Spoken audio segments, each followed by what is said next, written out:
இன்னைக்கு தீபாவளிக்கு சுட்ட முறுக்கு மினி விலாக் தான் பார்க்க போறோம். அது பண்றதுக்கு ஃபர்ஸ்ட் பட்டர மெல்ட் பண்ணி எடுத்து வச்சுக்கலாம். இப்போ 1 1/2 கிலோ அரிசி மாவு கூட 400 கிராம் உளுந்த மாவு ஆட் பண்ணி, அது கூடயே தேவையான அளவு உப்பு, அப்புறம் தேவையான அளவு சீரகம் ஆட் பண்ணி நல்லா மிக்ஸ் பண்ணி எடுத்துட்டு, அடுத்து நல்லா தண்ணி ஊத்தி பெனைய வேண்டியதான். பெனஞ்சு முடிச்சதுக்கப்புறம் நம்ம மெல்ட் பண்ணி வச்சிருந்த பட்டரையும் போட்டு நல்லா பெனஞ்சு எடுத்துக்க வேண்டியதான். நாங்க மாவு பெனஞ்சு முடிச்சதுக்கப்புறம் செம்ம கிளைமேட்டு. நீங்களே பாருங்க வானம் எப்படி இருக்கு அப்படி சொல்லிட்டு.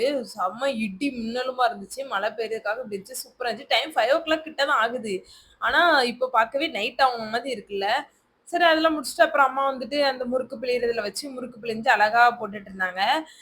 எல்லா முறுக்கும் நல்லா தான் வந்துச்சு. நம்ம எதுக்கு இருக்கோம்? அத கெடுக்கிறதுக்கு தானே இருக்கோம். நான் வந்துட்டு நான் பண்றேன் அம்மான்ட்டு வாங்கி நான் பண்ணிட்டு இருந்தேன். ஆனா நான் பண்ண முறுக்கு எவ்வளோ கேவலமா வந்திருக்கு பாருங்க. அவ்வளோ உடைஞ்சு உடைஞ்சு வந்துட்டு. எங்க அம்மா சுட்ட முறுக்கு எவ்வளோ அழகா இருக்கு பாருங்க.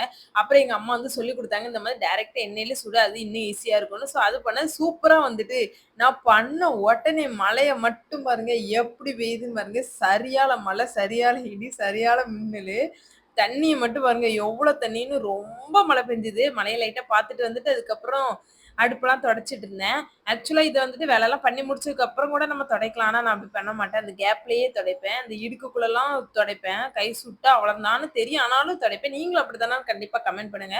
அப்புறம் முறுக்குலாம் சுட்டு முறுக்குலாம் எடுத்து வாளியில வச்சு சேஃப்டியா வச்சாச்சு. அவ்வளோதான் வீடியோ முடிச்சு. வீடியோ பிடிச்சிருந்தா லைக் பண்ணுங்க. சப்ஸ்கிரைப் பண்ணுங்க.